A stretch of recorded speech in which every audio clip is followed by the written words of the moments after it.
Hello, today I am here with a new to me author, Amanda Wen. I'm excited to talk to Amanda. We had a lot of commonality, so it was fun to chat before we started the recording.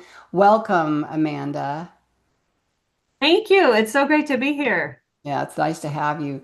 Amanda is, as I said, is a new to me author, but she has dual timeline. Is that what you're writing? And it's you considered Yes. women's fiction dual timeline, or is it a romance, or what would you say? It, I would say it's more women's fiction, but it does have a heavy romance element to it because that's Okay. honestly my favorite thing to write. Okay. Well, what makes it women's fiction in your estimation?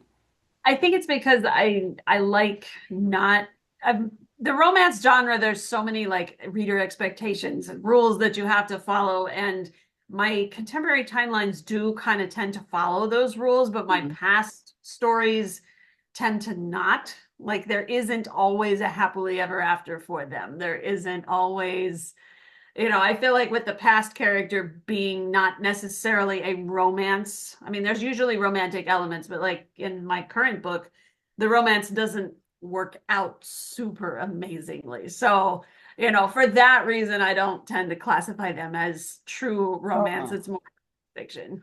I can understand that. I started with women's fiction because I wanted to go deep, and my characters were married. They weren't, so that kind of takes Right. away some of Well, and that I feel like, romantic element. that's the romance, like it always just ends with, okay, and they're together. And there's having been married for 20 years now, it's like there's so much other stuff that happens after that wedding that like the wedding is just the beginning. The Exactly. whole, okay, you've picked your person, now what? And Right. that's what I like women's fiction is that those stories tend to answer the now what. Right. I think that's cool. Very cool. So, you have so much background in your stories that comes from your own true life experiences. Can you explain a little bit? I'm thinking mostly of the musical component because this book we're talking about today is called Echoes of a Silent Song, and it's part of the Melodies and Memories series. And so I looked on your website and I see that you're a cellist, you're a Mhm. pianist. I'm so jealous. I want to be a pianist so bad. And you have all that musical background. How does that play into your writing? It gives me something to write about. It gives me a way to connect with the characters. Like, even if the characters aren't musicians as their profession, most of my books, if not all of them, there's been a musical element in there somewhere. And I think that got started when I was writing my debut. And I was kind of, I'm definitely a pantser. I am not a plotter Oh, really. And wow. so I was writing this book. I'd never written split time before. I still didn't really know what I was doing. And I got to about chapter 4, chapter 5 with these characters in the draft. And I was like, this is a museum curator and a financial planner. I don't understand them at all. Okay, guys, you're musicians. Like one of them is a jazz singer and the other one is just a fan of jazz. And so he goes to this club where she's singing with her band. And that's kind of what sparks, that's what helps them spark each other. And that's what finally made me realize, oh, okay, these characters and I do have something in common. So, but with Echoes of a Silent Song, they are very much musicians. I think all of them, yes, all of them are musicians. So, but my musical background, like I was writing for fun as a little kid, and I also started piano lessons when I was 5. So those things Wow. just kind of they intertwined pretty seamlessly throughout my whole life. And when I was in late high school, I was like, music was this thing that I really wanted to do it. Writing was kind of a hobby at that point. Hmm. Music was where I wanted my career to go. And so I went to college and grad school and got degrees in cello performance. And Wow. when done with school, the writing bug bit me. So, that's very long story short, but music and writing have been kind of just both going on in my life pretty much my whole life. And I remember a friend of mine when I got my first book contract, my choir director at school where I work, he asked, okay, so how long do we have you before you quit this and start writing full time? And I said, I hope I'd never quit the music job to write full time because I love it so much. Like, I love being able to do both. So I wouldn't Right. want to do one or the other. I hope I never have to pick I want to just keep doing both. Wow. So they do say write what you know. So you've Yes. learned that in your very first book. You learned that to be true. I mean, in my Uh-huh. very first book I had published, the main character was a teacher. So, and that's what I was doing at the time that I started Oh, writing okay. was teaching. So it is helpful Nice. to write what you know, to have that background. But you can't, for me, it's like I can't make every character a teacher. So I've learned to delve into research of other careers and spark some new things, and that's been fun too. But Yeah. I even made one character, male character, a chiropractor because Nice. my husband's was a chiropractor, and that's what I knew. So that was helpful. But yeah, we Yeah. were talking. Amanda and I were talking ahead before we started recording. Her husband is an acupuncturist, and I was Yes. like, oh man, yeah, I like having a chiropractor husband. That's very nice. Do you get Yes. acupuncture? Does your husband do acupuncture on you? He does. And I also have a chiropractor that I visit. So like between the chiropractor and the acupuncturist, I'm in pretty good health, I Yeah, think, hopefully. yeah, Um, makes a big but difference. yeah, I haven't written an acupuncturist character yet, but I should. Yeah, But that would be that's interesting because I think a lot of people, you get so many mixed reviews. I was surprised. We moved to Tennessee over 7 years ago and moved from Northern California. California, everybody's got a oh chiropractor yeah. and acupuncturist. It's Mhm. like that thing. But you would think here, people would be like, oh, we have a lot of people that have a chiropractor that they just super depend on all the time. And so I was pleasantly surprised by that because I think in order for your body to stay in alignment, we could do the whole thing, you know? We could. We could have that conversation. We don't need to do that because y'all don't need to Yeah. be bored by that. But, if you've never tried acupuncture and you've never had a chiropractor, Yeah. I would highly suggest you Definitely do look it. into it. But you got to find a That, good one for both of them. You got to find. yep. My husband saw 5 different chiropractors here in Tennessee before he found one that he actually liked, and that's saying Yeah. something. So that's pretty, you have to find one that fits. Yeah. If you know the profession, you're super picky. Definitely super picky. Yeah. Unfortunately for me, he's the only chiropractor I've ever had. So Right. he took me to another chiropractor, and I said, I can we just get a table at home? And so we got a table at home, and now Yep. he's got a client of one, and it's fine with me. So Nice. okay, back to the book stuff. So what inspired your I would say since we're talking of echoes of a silent song, what inspired that particular book for you? Well, it's funny you mentioned Write What You Know, and your first book was about a teacher because that's what you knew.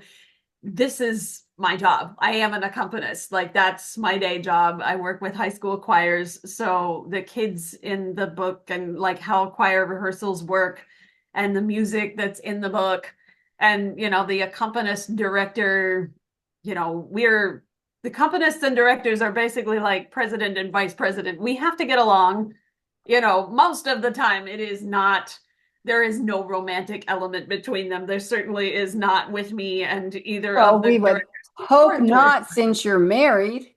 Yes, but it's I just want to throw that out there. But um yeah, just kind of the way that this whole dynamic works. And I didn't have to research it. And researching is really not my favorite part of the writing process. So I was like, let's see if I can write a book without having to do a whole ton of research. And I did actually found a yearbook from 1969 to 1970 from the high school where I work at. So that helped research the Oh, past right. Oh, awesome. timeline. Yeah. So it was kind of cool. I mean, I work in Kansas. I live in Kansas. The book is set in Illinois because my publishers were like, okay, you've written 3 Kansas books. Can we leave Kansas? And I said, we can leave Kansas. We cannot leave the Midwest because you see my website, there's sunflowers everywhere. Like Midwest is such a huge part of my author brand that I told them I'm not leaving the Midwest. Oh, But Illinois interesting. and Kansas are very similar. They're both flat. Kansas is full of wheat. Illinois is full of corn. You know, it's very similar. And I lived in Illinois. That's where I did my master's, and that's where I met my husband, and that's where Oh, our first baby was born. So oh. I knew Illinois a little bit. The book is set in and near Champaign, Urbana, and so that's where I lived when I was in grad school. That's where I met my husband. So we really like, okay, I can You just can put do in more this. things that I know.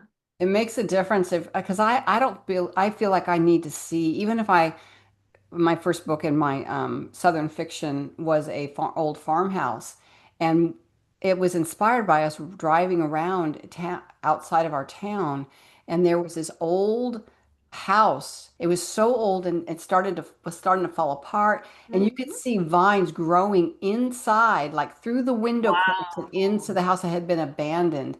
And that was it. I'm like, that's got to be in the story. But then I Uh-huh. have to have a picture of something. I can't create it out of nothing. I don't think Right. I'm that creative that way. Where you see people that can do these people that do these other world, this world building Oh, of those fantasy fantasy. writers that can I just know it's like insane.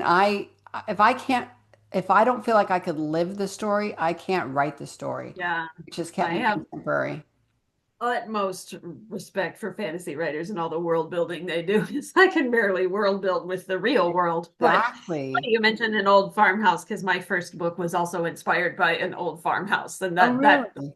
Sedgwick County Chronicles series, it kind of the house is in all three of them, and that Oh, is wow. it's a house about 3, 4 miles where I live from where I live now, and it was lived in by some ancestors of mine, and their stories kind of inspired the stories in Roots of Wood and Stone. So yeah, and it's like yours. I mean, and there's no vines yet, but it has been abandoned for about 10 years. But we have a distant cousin who was the last owner of the house and still had a key.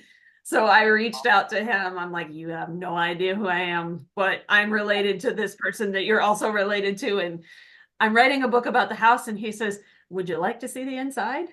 It's like, are Wow. you kidding? So Oh my my God. mom she's the family genealogist and the family historian, and she had driven by Grandpa Little's house for decades and never seen the inside. So I said, Mom, hey, Uh, we're going to get to see the inside of Grandpa Little's house. Our cousin is giving that's us a tour. very She says, cool. I love that you became a writer. That's very cool. Somebody bought this house and they have I could just peek through windows because it was abandoned, but I couldn't get Oh, upstairs. So somebody right. bought the house and they've refurbished it. And I Oh, want to go cool. in so bad. Somebody goes, "Well, just go tell them your book is in there." I'm like, Yeah, I don't know. I could try it, that's but awkward. yeah, so I thought that was Yeah. kind of awesome that somebody did that because that was that's what my character actually did in the story is Oh, refurbish this cool. house and turned it into an antique store. But I thought, yeah, it's kind Oh, of interesting. And it was her Nana's house, so it was in the family too. yeah. So it was kind of fun. I love old homes, and there are a lot of people. I bet the decorating old home, remodeling shows are probably still the hottest thing out there right now because Yeah. people just love old houses.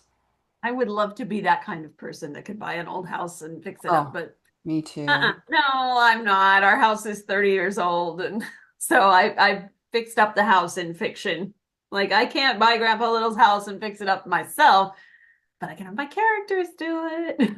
Well, if I had the time and the resources, and I would do it in a heartbeat. I Yeah. would absolutely do it. But your time is very important. Yeah. I don't think it would be Yeah. God honoring if I just dropped everything He's called me to do and go fix an old house up just because I feel like Probably not. I'll wait till I get my mansion in heaven, and I'll do There some you work go. there.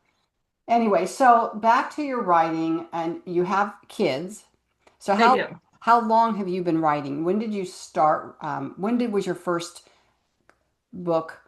I should say, when did you start writing your first book? Because it took me years to get my stuff together, Yeah. get it Uh-huh. signed on. So when did you I first start writing? I've written off and on my whole life, but like seriously started writing in terms of maybe this could be a thing I could actually pursue for real was about 2014. So Okay. my daughter was a year old and my boys were 4 and 5, Wow. but we And you were still, working. I wasn't really doing much music at that point because Okay. I had kind of scaled back to stay home with kids. And I think that that's part of why the writing bug bit me then was because I really needed a creative outlet. And music was not something that I could pursue as much as I had in the past or as Right. much as I am now. So that was when the writing really started. And I remember I would write during my kids' nap times. Like my 4 and 5-year-old didn't nap anymore, but my daughter did. So I just had, we had an hour and a half or so of enforced quiet in the early afternoons where I told the boys, like, I don't care what you do. You just need to be in your rooms and let your sister nap. And I would write, like, I had about an hour and a half every day that I would write. And honestly, I think I was more disciplined and productive back then than I am Wow. now that it's my job.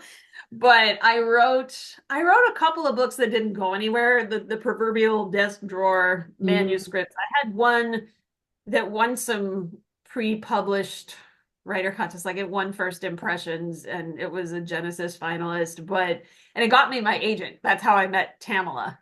She was a final round judge for first impressions. And so, but that book did not go anywhere. It was a contemporary romance. But while it was on submission, the best advice that anybody ever gave me was, while your first book is on submission, write another one. Right. Because then if no one picks up your first book, you have another one ready to go. And so the second one that I started writing, I told Tamala, this one isn't, it's romance, but it's split time.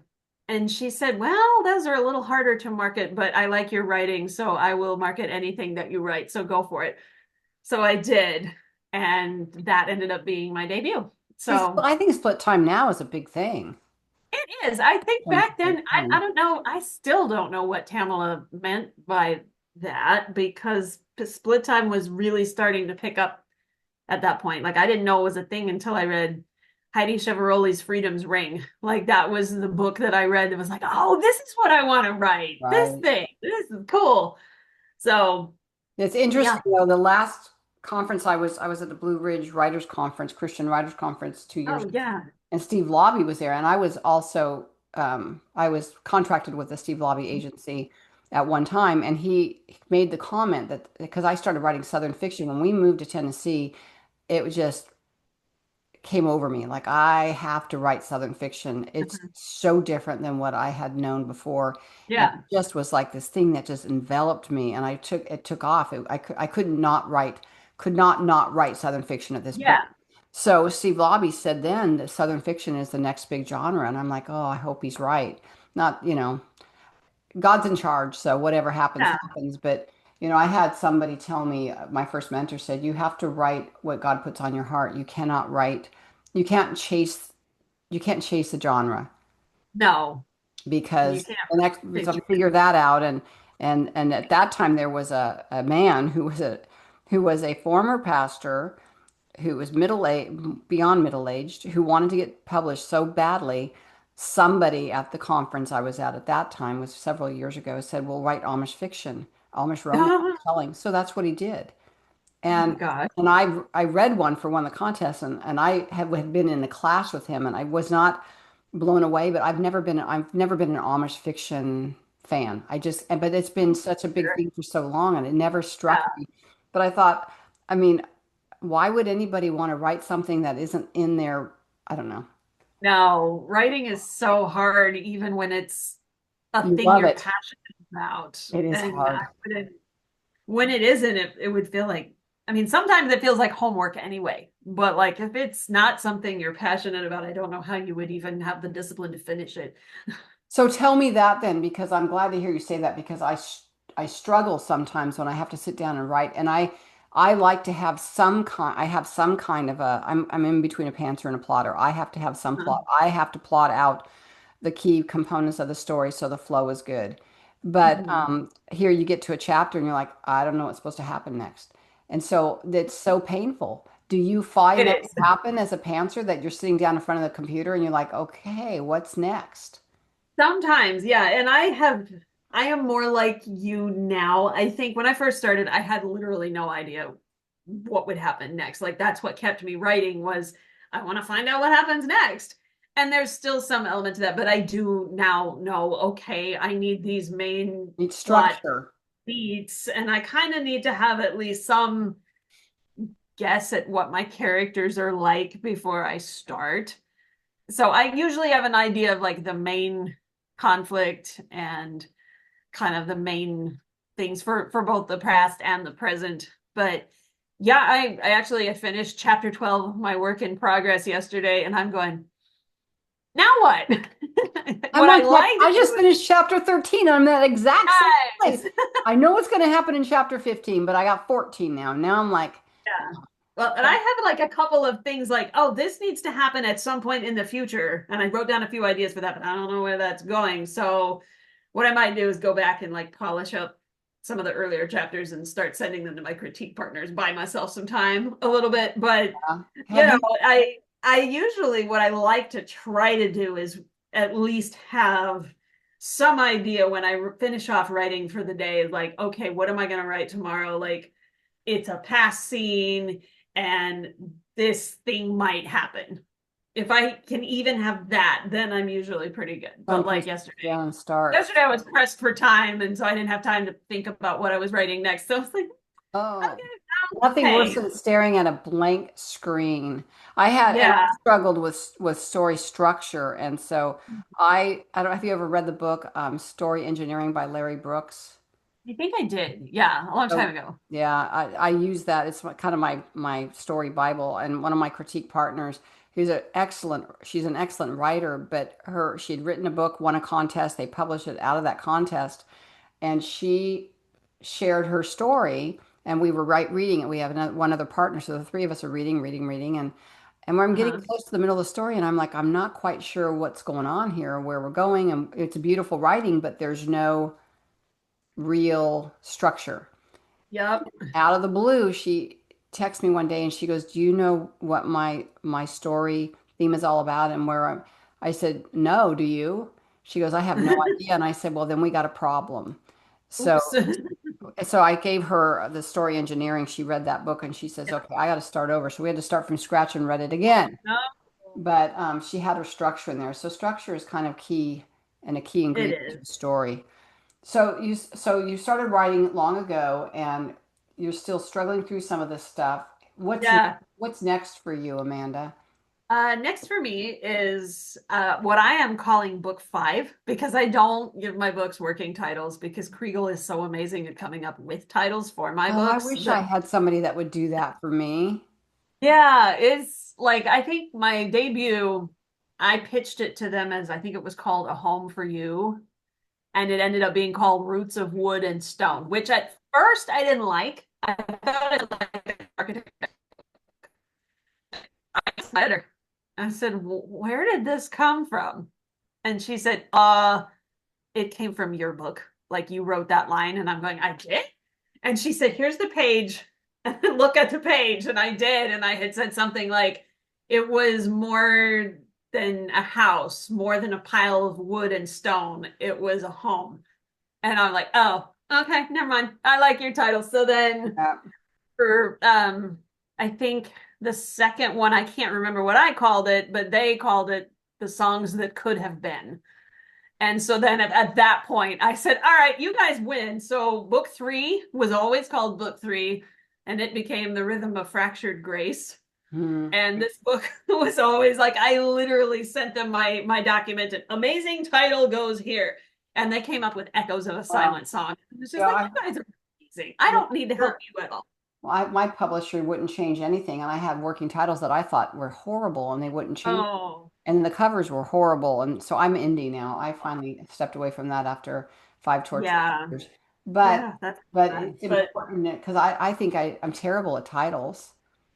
I'm not good at titles either, so I just don't try. But so I am working on book five, and it is there's a bit character in Echoes of the Silent Song. She's an investigative reporter, and so she is the heroine of the next book, and it deals with a bridge that may or may not be haunted.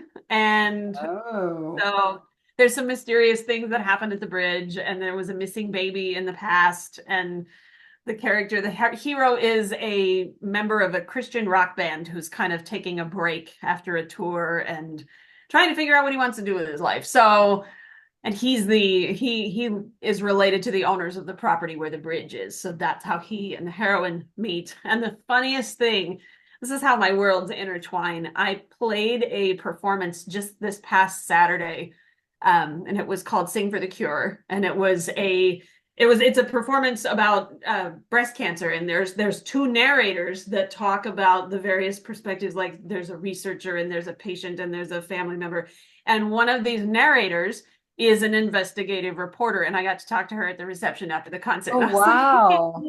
Somebody, one of my choir director friends was like, did you know she's also a published author? And I said, hey, yeah, and you're an investigative reporter, and I'm writing a character with your job. And she's like, yeah, ask me anything you How want. cool Like, is this is that? so cool. I had a character who was a mail carrier, and I stopped Uh-huh. a mail lady and hey, can I talk to you a little bit?